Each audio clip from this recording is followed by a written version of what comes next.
Clearly, this is not Yvette. Hey guys, how's it going? I mean, it's her male form, I guess you could say. But Evie is doing the single mom bossing it, way too busy. There's a lot going on. Kiddos are finishing school, meaning her kiddos finishing school, and her clinic's extra busy because kiddos are leaving school, and she's a pediatrician. So just a lot happening. I'm going on vacation. We're going on vacation. So conflicting of schedules, and we really wanted to get this episode out for you guys. We didn't want to just like leave you guys hanging with the part one up and then no part two. So he's gonna step in for Evie for Hopefully I can fit all of the shoes. the second part. Yeah, let's see, because he tends to be a little more serious than what you guys are used to with Evie and I. But See if liquid courage helps. okay, and of course I got podcast dog here as well. Anyway, so yeah, like we had said, for the second part we were gonna go ahead and talk about being on. I'm just getting pawed right now by Brownie because you know what's new. We're gonna talk about omnivore, since Evie and I in the last episode told you all about veganism, being a vegan, how to even transition into being a vegan if that's something you want to try out. You also don't even have to only do vegan. There's a lot of different varieties of it. You could do what she had introduced me to, which I didn't even know existed. Had you ever heard of vegans? I have no idea. I had never heard of that. Please explain. So what she told me is that she had met someone in med school or residency, either or. Okay. And yeah, get used to it because he's gonna. Apparently he doesn't agree. This is Brownie. For those of you that are listening, he's just pawing at Mario because you start touching him, that's what's gonna happen. You have to anyway. So just don't even. Anyway, so Freegan, what she had told me is that she had a friend, and apparently if they go to a party and there's free food, and even if it's not vegan, like she feels bad not eating that food just because she's vegan, because then it's like wasting food because she's That's not a freeloader. That's what that is. Oh boy. Okay. Yeah. So he's also very much not PC. So we're going to have that in this episode too. Anyway. Yeah. Oh, for those of you that don't know Mario from episodes prior, he's my husband. He's a family medicine physician here in Miami as well. So yeah, there's those credentials there for you. Anyway, hence why he's, stepping in for Evie as well. So back to that. So yeah, vegan. Then there's vegetarianism, which obviously is definitely not vegan because you could eat a little bit of like animal-based products like honey or something like that. And then of course pescatarian, blah, blah, blah, blah, blah. Those, different diets. But today in this episode, we're going to stick to omnivore diet, which is the most common one, the most popular one really that's out there. And do you want to go ahead and describe what an omnivore diet is, Mario? Sure, let's dive right in. So the omnivore diet is a type of eating plan that includes both animal and plant-based foods. This means that you can follow the omnivore diet. You can eat a wide variety of foods, including meats, dairy products, fruits, vegetables, and grains. I think it's just kind of a more well-balanced all-around diet in the sense of it includes everything. Not saying that any diet in particular is correct. I think everyone's body is different, and some people respond really great to vegan diets. Some people respond really great to omnivore diets. It's a personal choice. 100%. 100%. But I guess what we're trying to just do here is highlight some of the basic ideas of what the omnivore diet is. Exactly. Exactly. And then some of the key features of, an omnivore diet, which if you're an omnivore or at least grew up being, whatever it is, you may be very familiar with this. So one of the biggest things is that it has a lot of variety. Mm-hmm. Okay. So you can enjoy different types of foods from both animals and plants. So you're not only sticking to just one.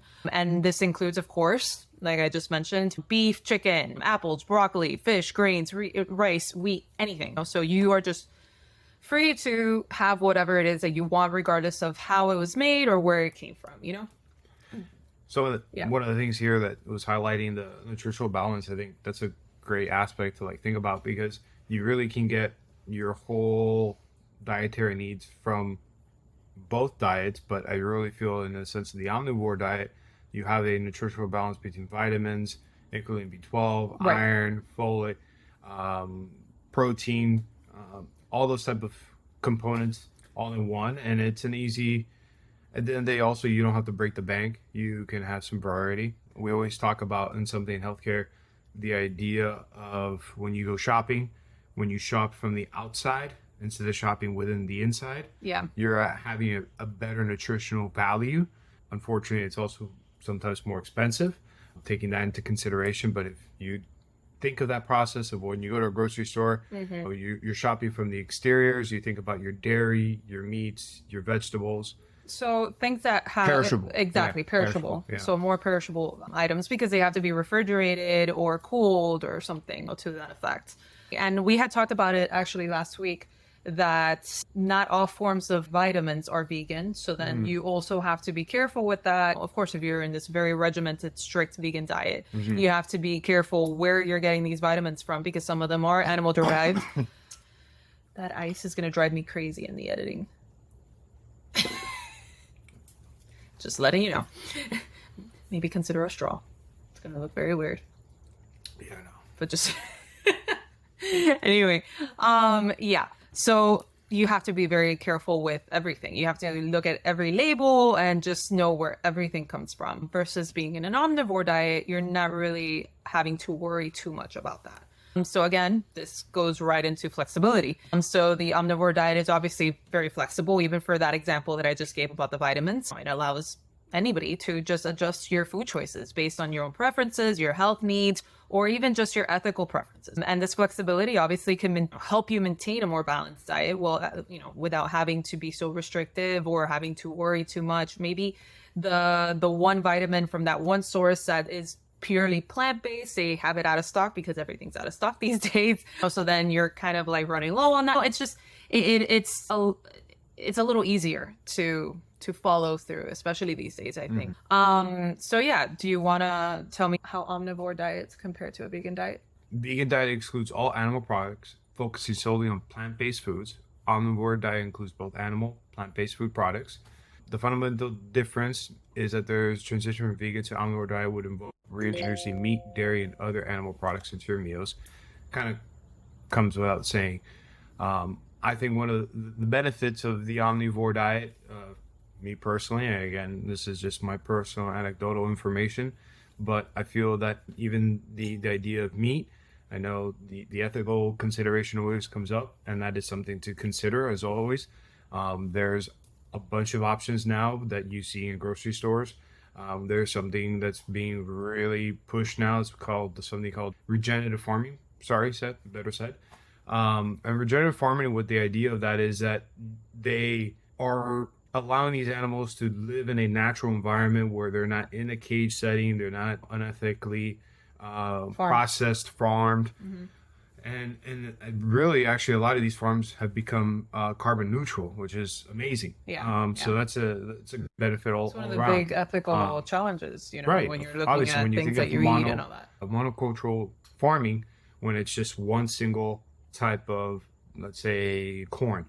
So there are definitely some benefits to both. But what I'm trying to say is that the idea that you can ethically get sourced meat products is a great idea, and that you can feel that you're doing the right choice. Not to mention that what you're getting is something that's coming from an organic or something that's not processed or doesn't have the hormones. I always say this, and I consider it's not cheap. It's not cheap, and that's a very difficult conception and a hard process to kind of get through. But it's just one of my 2 cents when I'm thinking about omnivore diet. I love in the sense of the aspect of introducing game meat. That's a great concept that I love to have in my diet. I really think it's a lean, high rich in protein, iron. Honestly, the beneficial health benefits from it, I think are kind of understated. Now more people are introducing it, and you can kind of actually easily even get it. Not to put a plug in, but Wild Fork is one of the... Yeah, we're not sponsored at all. One of these chains that I've seen that have freeze dry or frozen. Well, yeah, they products. have, for instance, if you're wondering what exactly is game, so like elk, white-tailed deer, Right. more exotic type of meats like that, instead of just beef, pork, or chicken or fish, you know, so you have more choices. And yeah, you are seeing that in more supermarkets even like these days. Like we're down here in Florida, so Publix is king. Like in like in Texas, you know, HEB is king. Over here in Florida, and I think some parts of like Georgia and whatnot, and one of the Carolinas or something like that, Publix is extremely popular.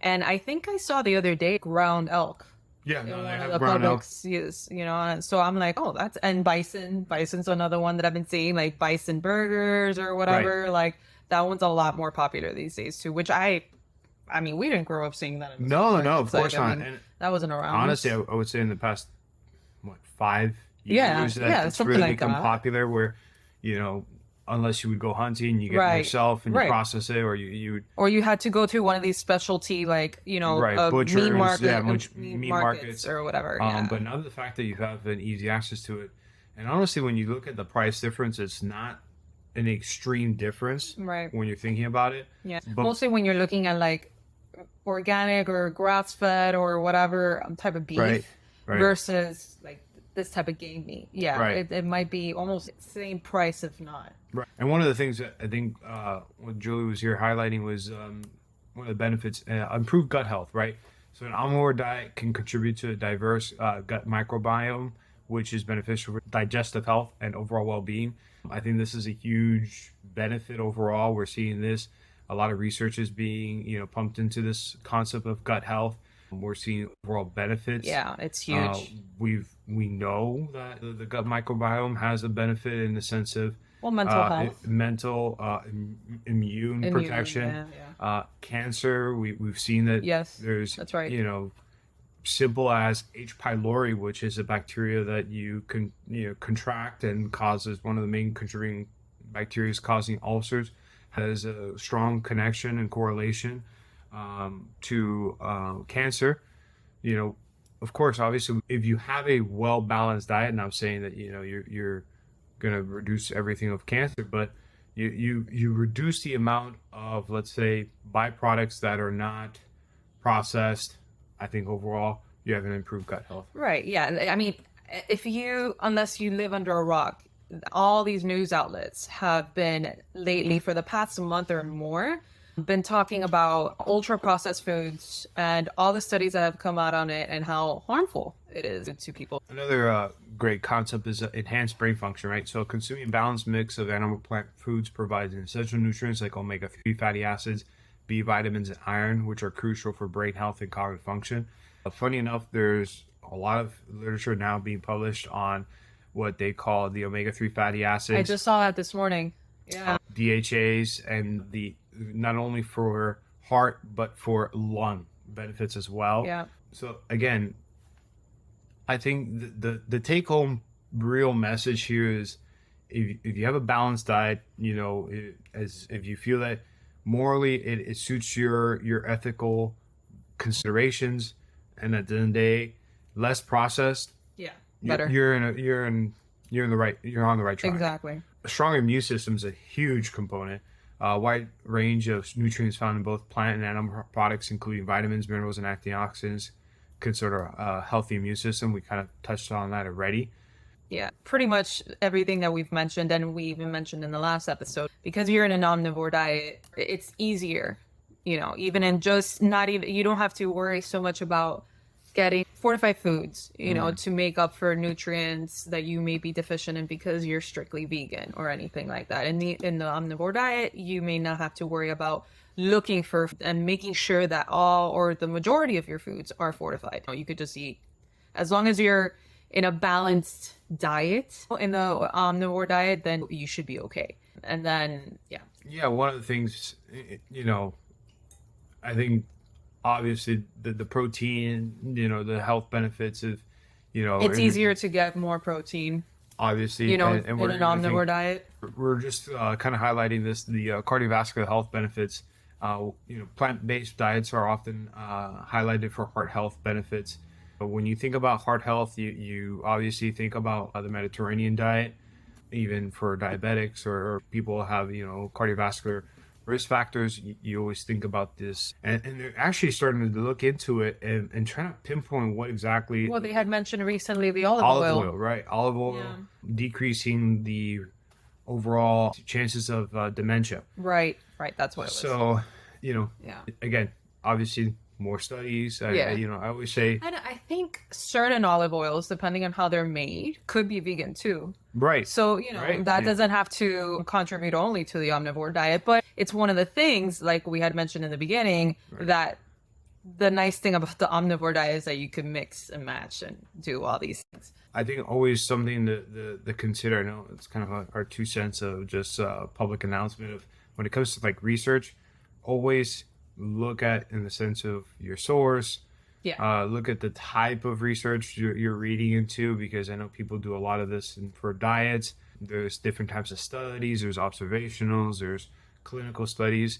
People always criticize science or medicine, and I always tell people, look, it's only as good as the moment of information we have at that moment. Right. And I think as a physician and someone in healthcare, I have to be adaptive to times, and things change and information changes. And I think also that's something that comes along with diet, because let's face it, when we were kids, we never heard anything like, Oh no. you would go to McDonald's and Yeah. have a Happy Meal, and guess what? You were happy. To encounter like a vegan back then, it was strictly because of health it was- reasons. It was Like health reasons, yeah, because find a unicorn. it was health reasons or religious reasons, but it wasn't like it is today, that it's a lot more common that it's just by choice, because you're making a choice either for health or ethical or go on. But back then as a kid, at least that I have memory in, I'm sure it's different considering wherever it is that you're listening from, but at least for us here in South Florida, Cuban background, etc., it was only really like for health reasons, because you're trying to fix something, help something out, or religious, cultural reasons, something like that. I cannot remember it being just because, oh yeah, I've been reading into it and I want to give this a shot because it might be healthier for me or whatever, just because of choice. I don't remember that, but now it's very much a thing. I know we kind of touched on it, Yeah. bringing it back, but the fact of the greenhouse gas emissions, Right. again, obviously It's one of the things why people switch. but I really do think that there is a benefit. Obviously, omnivore diets lead to higher greenhouse gas emissions. They say that's largely because of the meat and dairy products whose production involves high levels of methane and nitrous oxide emissions. Like I had mentioned in the episode prior, cow farts. But I would really encourage you to look into the idea of regenerative farming. Yeah. And how we can. But we gotta give that time. That's not as common as like these big 100%. big, and I don't know companies that I'm not gonna mention names, but 100%, massive companies. Agree. No, and let's face it, we're not there where we can say mass production. Exactly. So, I get it. So that's the main thing here. So you got to look at it in numbers. Like, the numbers are you have to feed America right now, at least right now in the year 2024. Hopefully, in the next several years, we could find a new way, like this way that you were mentioning, to mass produce in that route instead. So yeah, like everything, there's always going to be health risks. The omnivore diet is not the answer for everything. Just like being vegan or vegetarian or pescatarian or whatever, that it doesn't just blanket. There's no one size fits all. There's always going to be a health risk to everything. So we're going to just touch upon a few of the health risks for specifically the omnivore diet. So one of this one you're very aware of, given your specialty. And funny enough, though, I think we're starting to kind of see that there's always two sides of the coin. Right? That obviously that the initial studies always showed that diets and high meat products had higher cholesterol content, and so then higher LDL, and then obviously then they made the jump then to cardiovascular disease.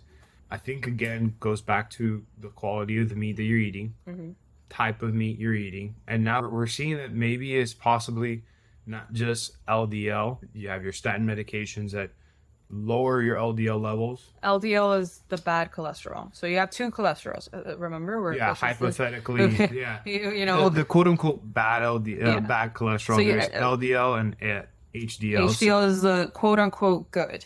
Right. cholesterol. So you got to have an even balance between the two to be in a good range per se, in quote. So if you have, like, let's say the LDL high above range, then that's when they're like, okay, well, you should take a statin, which is a medication to bring it down, or you got to, or you got to change your diet. And it's all not these just things. based off that. We have calculators that literally have your cardiovascular risk disease score. So it takes into consideration not just your LDL, your age, your A1C, prior events.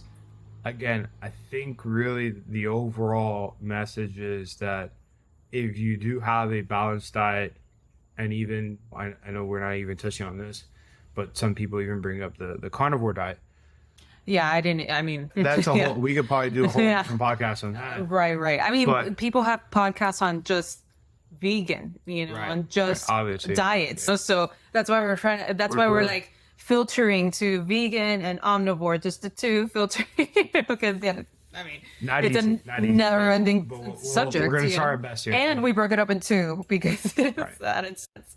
But anyway, so Or sponsored yeah, podcast for on those of you that are watching on YouTube, yeah, you could see Brownie just living his best life as he typically is. Anyway, The other thing we were talking about, omnivore diets can lead to an excess intake of saturated fats, cholesterol, as we discussed. Vegan so diets. nutrient excess, Right. because again, you have to be in a balanced diet. You can't just The other, Free for all. one of the notes here is indicating that vegan diets have tend to be lower in saturated fats and higher dietary fibers, but I would and phytonutrients, which contribute to better heart health. The only conceptual idea, and I've seen this before and I've heard this before, and doctor, I'm vegan, and I'm like, okay, so how do you have your vegetables? Oh, sometimes I fry them. I'm like, well, then you're losing all the benefits. At that point, you're kind of just yeah, it really has it's lost its benefit, right? Right. Talking about metabolic syndrome, we can think about that as obesity, high triglycerides, high sugars, that component where we're starting to see leading even to like high blood pressure, where it's not just one thing that leads to unfortunate outcomes, but an overall kind of picture. I think, again, omnivore diet and vegan diets both offer benefits in both aspects that can prevent those, Right. that prevent that condition. It's just a matter of making the right choices. Now, when we're talking about risks, it's a risk because if you don't do a balanced diet, but that's again, like the example that you had said, if you're a vegan, but then you're frying everything, then you're kind of, it's a moot point at that point.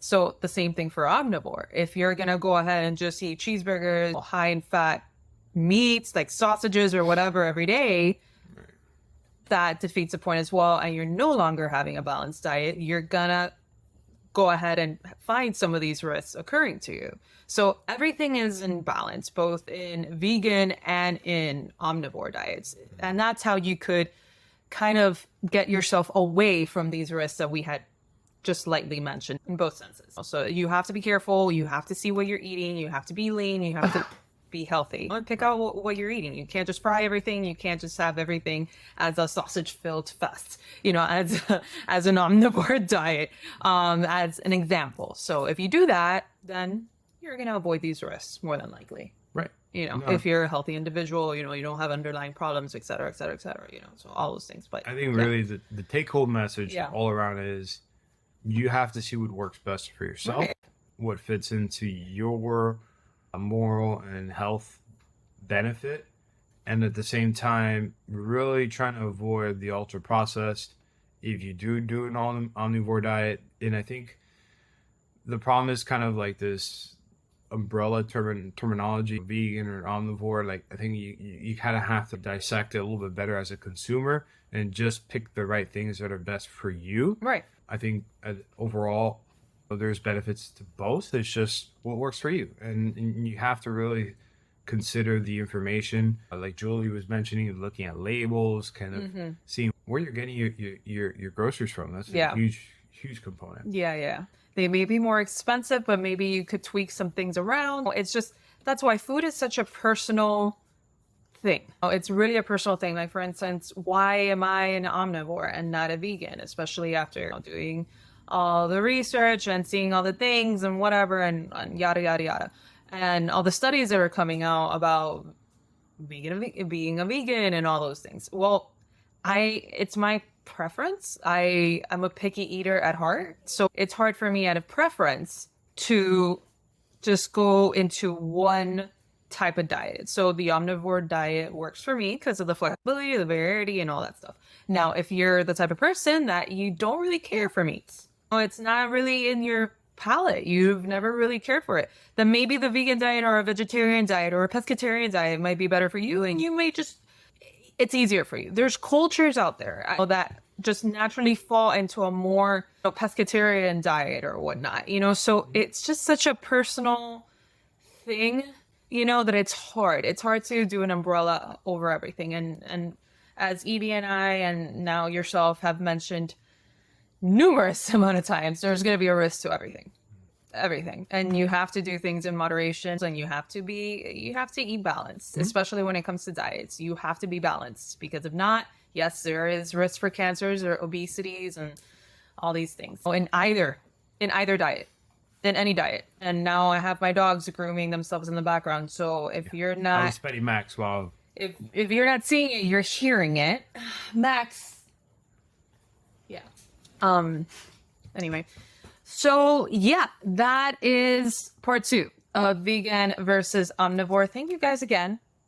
It was shorter, definitely. So we just wanted to wrap it up for you. And of course, I had Mario having to rush in and step in, because me doing this alone was going to be really awkward and weird. So, and I'm not a doctor, so I live with one, might as well pull him in for it, right?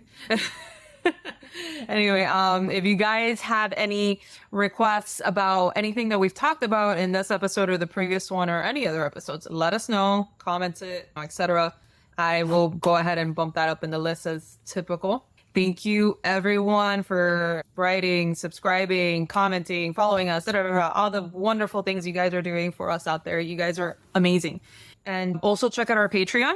We have a Patreon. We have, I think it's now, it's right now, as of this recording, we're over 40 episodes in there. Full episodes, completely different topics, formatted just like this, but completely different topics. A little bit more unhinged with Evie and I, because we're hidden behind that paywall, and you'd be helping out the show. So check that out on patreon.com/20 Medicine Podcasts, and we'll see you on the next one. Thanks, everyone. Bye. Bye.